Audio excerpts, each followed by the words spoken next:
All right, so this is my practice run. My name is Paul, and I'm getting ready to do my group tonight. Put together a topic. I've heard some really amazing things when it comes to abandonment fears or abandonment issues and self-esteem, okay? So this is my trial run. I might post this, I might not. We'll see what happens. So, I want to use a disclaimer. I am using prop money, okay? So I don't know who is familiar with this and who isn't, but what I'd like to do is give a demonstration. And first, I'm gonna put my puppy down. So the demonstration is this. If you saw this $100 bill while you were walking down the street, would you stop and pick it up? Think about it. Next, if the 100 was folded in half, it has a crease in it. It's no longer open and crisp. Would you stop and pick it up? Go ahead, give it a thought. Say your answer. I know you would, Loco. I know you would. Okay, so I'm gonna take it a step further. If it was crumpled in a ball, completely meshed up, would you stop and pick it up? Go ahead, take a second and think about it. Take it one more step further. Okay. If now it's been stepped on, it's been crinkled, would you still pick it up?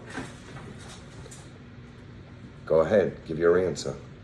For a lot of us, the answer would be yes. Because even though it had been folded, it had been crinkled, it had been stepped on, the value still remains the same. It's kind of like us. A lot of us, especially with wrinkles, we aren't as so crisp anymore. We're not as fresh anymore. We've been through things. We've been exposed to traumas.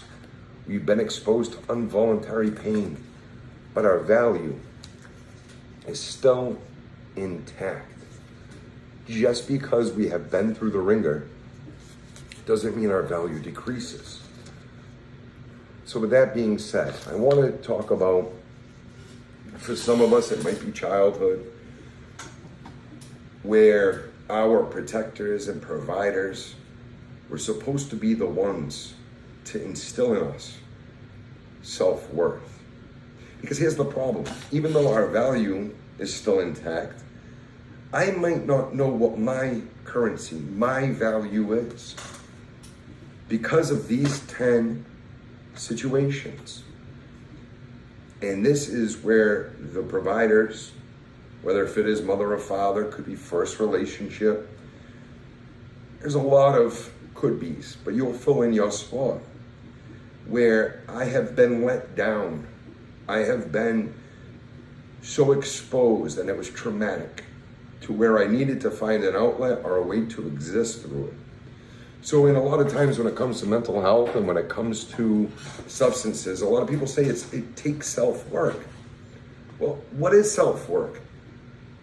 How do I know what to look for? So for me, it was important to write out these 10 PowerPoints to them, okay? So the number one, well, let's go with the title, right? Preparing not to be abandoned and stop abandoning yourself. And that's the important part. We tend to overlook the importance of showing up for ourselves. Abandoning ourselves is a way that we used to survive. Because if I don't show up for me, I don't have to worry about what it is I'm going through. So let me now hit my power list. Number one, compulsively shaming. If you find yourself saying, I am not worth it, I am not lovable, yeah, that's a problem. Working on being able to love and not put down yourself sounds simple, sounds obvious, but there's so many of us who walk through and can't take a moment to look in the mirror. Can't take a moment to sit with ourselves. And that's a great place to work if you're working with a professional. If If you're working with a therapist, start off with shame work. Compulsively caretaking is number 2. Always worried about others. Our value comes from helping others. If I help you, I don't have to worry about what I'm going through. So it's a double reward system, or an optional reward system. So as we were caretakers, perhaps to our caretakers or to our siblings, it became our identity, it became our worth. And realizing it's okay to take care of me. I can show up to take care of myself, and that's okay. I don't have to feel guilty. I don't have to constantly come in last. So that's another great point, or checkpoint, to realize where's a good start of self-work. So now we'll go into number 3, self-reliant.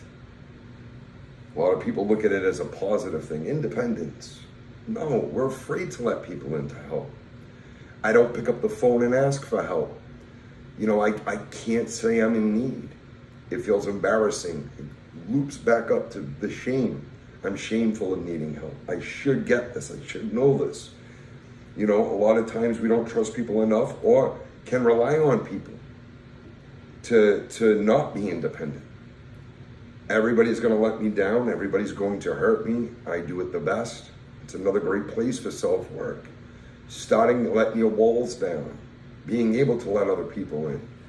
Being able to learn how to vocalize what it is you need. It's a great place to start. Let's go with number 4. Compulsively needing to numb. Now, look, that does not just go with substances. These here, just as powerful. If you find yourself, I think they call it doom scrolling, right? When you take your phone and all you are is sitting on TikTok or Facebook, and it's been hours. It's almost like a time warp. You get on your phone, it's midnight. Gambling is another one. Gambling is a heavy one, where people in the gas stations, you can go and do the slot machines, you can buy scratch tickets, you can do gambling on the phone, but constantly needing to numb, constantly to get out of what you're feeling at that moment. I would definitely bring that to your provider, saying, what do I do with this? I'm constantly needing to overindulge, pornography, gambling, videos, YouTube, video games. There's so much in our society where it provides that immediate out, and that's not okay. There's a difference between enjoying something and overdoing. That's for each his own. That's up for you to decide when it's not healthy. But I recommend bringing that to a professional. Number 5, perfectionist. If I don't do it perfect, they will not give me approval. If I don't do it perfect, I'll be replaced. If I don't do it perfect, people will not like me. Well, that's a strong check-in. Perfection's a man-made illusion. Perfection doesn't exist. Always feeling like you can do it better to where it steals the joy of what it is you have accomplished. How unfair is that? Who can constantly live in a world of feeling like you're falling short? Not many people can reside there. And it's going to loop right back around to constantly needing to know. You want to get out of the imperfections. So that's a great place to start work. Let's go into, number 6. Relationships. If you find yourself constantly finding identity out of dating or needing the friendships, even work falls into this. If you're constantly in not an abusive, but say a give and take, but one-way relationships, it's same problem, same outcome, different name, different face. It's what are we attracted to when it comes to work, friendships, and relationships? What type of things attract us? If it's going to fulfill my shame, the caretaking needs, being self-reliant, need to numb, and the perfectionist, and so on, yeah, of course I'm gonna go into the areas that I'm not well in, because it gives me some type of false relief when it comes to pain or shame, we're going to find patterns repeating. And I'm going to challenge you to write out, whether if it's the job, relationship, or friendship, the last 5. And look at the commonalities. See if you can't find the pattern starting or identify a pattern within the past 5. And that's a great place to start. Let's continue. Number 7, disassociating, daydreaming, constantly fantasizing, romanticizing. Some of us as children needed to live like this in order to survive our childhood. It gives us the false sense of hope. It allows us to not dwell in pain, but we can get lost in there. And I'm sorry, the daydream is not reality. At some point, we ground again and come back to reality. And then the pain is waiting for us. These open wounds are just waiting to embrace us. Let's see, number 8, distrusting everybody. You find yourself in a state of feeling everybody has it out for you. Everybody has a plot against you. Everybody is out to get you, and it's going to hurt, and you feel alone in this world. That's great work to bring to your professional. Saying, why is it that I can't find trust in my significant other, my friends, school, work? Don't avoid it. Don't deny it. This is what you want to embrace. This is the things you want to investigate in order to find your foundation or common ground to continue to grow. Let's go to number 9, hypervigilance, the fight or flight style view of lens, where you're always scanning, always worried about the next thing coming, to where you can't relax. You feel like it tricks you. You feel like you're planning 3 steps ahead, but all you're doing is burning energy up in your thoughts. It gives false, the illusion that you've been proactive. All you've done is kill time. It's not strategic, it's reactive. It's another great place to start with work. Bring that to your professional. Number 10, finding yourself dysregulated. The emotional roller coaster. Up and down. 1 minute you're happy, 1 minute you're sad. A lot of people with borderline personality disorders find themselves in that roller coaster. So this is great information to bring your professional. Let them know, hey, I'm on an emotional roller coaster, and this is what it looks like. That's powerful self-work. So back to the crinkled bill. I woke him up. I can hear you snoring, I hope I can edit that out. Back to the bill. Look, doesn't matter what we've been through, the value's still there. But my question to you is, do you know your value? Do you know how you want to show up for yourself? Do you know how you want to support yourself? Do you know how you want to love yourself? Are you willing to love yourself?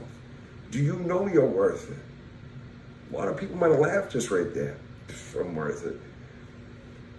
But you start to realize you're last on your own list. I hate to say it, but nobody's going to show up. Look, us with this spirituality, believe in a higher power. My higher power shows up when I can't. But I still have to show up for me. And that's what my higher power wants. That's what I want. That's what I need. I need to show up for me. So if you're not showing up for you, I'm sorry to tell you, if you're not asking for help, you're not putting it out there, you're going to suffer in silence. There are no mind readers. I've worked in this industry for 10 years. I have yet to find a mind reader. I've been looking, trust me, I've been looking. So it is our responsibility during the self-work to know our check-ins, to know what it is we need, to know what we're lacking or what's hurting us. We owe it to ourselves as we're getting well to understand ourselves. So these 10 check-in methods, or topics rather, are spot on to the beginning of an amazing healing path. It's got to be up to you to walk that path. And I pray that you find the time, courage, and willingness to take that journey. Let me know what you guys think. This is my practice run for my group tonight. Please let me know what you think. Be blessed. And I hope you guys are getting rest like this little man is. Look at him. He can sleep anywhere. Be blessed. And I'll talk to you guys soon. Oh, I woke him up.